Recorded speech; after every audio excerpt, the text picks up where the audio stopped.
when an employer as slimy as what Fletchers was chooses to keep the plant going, they hire replacement workers. They enlist the help of the RCMP or police services to try and infiltrate the picket line, to try and find out what's going on.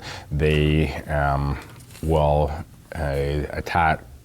go to the government agencies and tell them that there's jobs and your welfare recipients, if they're capable of working, then we offer them a job. So they were taking advantage of any vulnerable people that were out there to try and force them to cross the line. With the scab bus with all the boarded and painted up windows and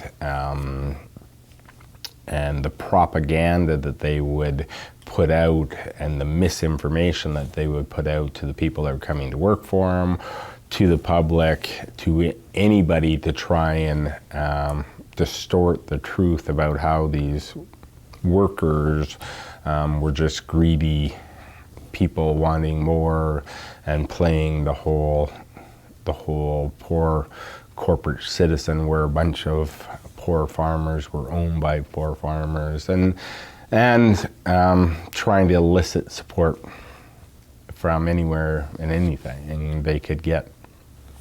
What about the legal recourse? They went to the board, you guys went to the board?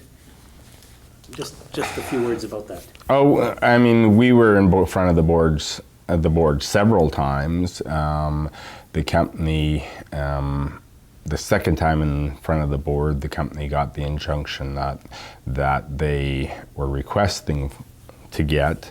We chose to civilly disobey the injunction and had a sit-in in front of the plant gate to stop the scabs from coming in and to try and make our point that we're just regular people trying to do a job, and here's the big employer doing over. The police involvement at that point in time was unreal, with people with broken fingers and injuries to shoulders and elbows from being strong-armed off the picket line.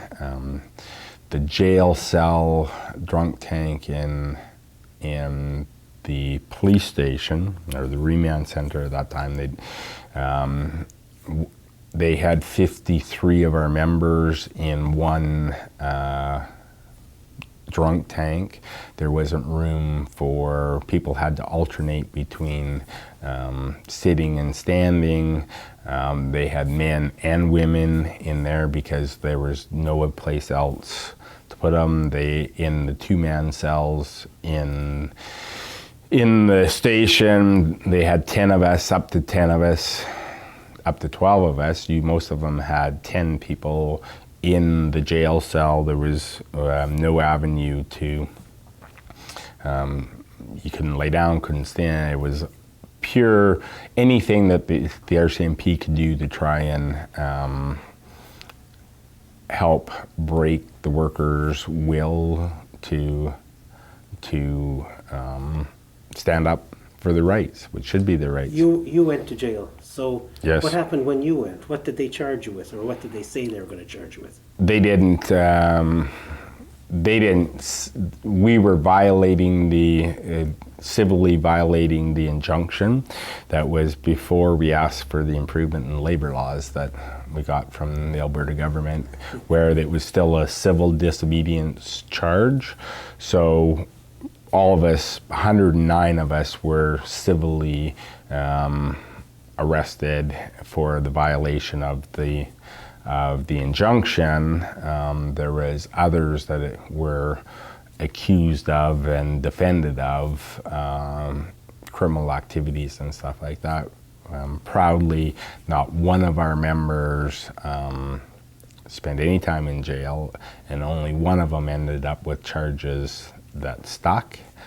So our legal, Mr. Mercer, our lawyer, did an extremely good job, in my opinion, of defending our workers' rights, which, so we had to show up in court several times and answer several different allegations of improper conduct, but like I said, Mr. Mercer looked after all of it very well.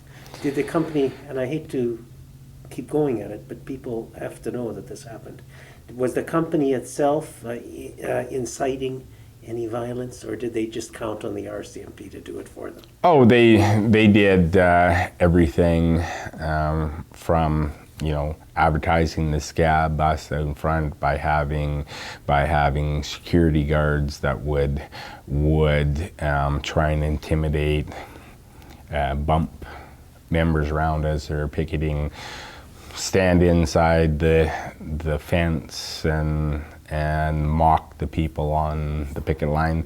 They would do everything and anything that they could to try and do it. And as most employers do, they believe if they can get the injunction, then they have the upper hand. And our members learned from that, because in '98, when they brought in their goon squad our members stood there, didn't do anything outside of mock them back, and it was their security team that got bounced off the picket line because our guys didn't react to that guys and got under them.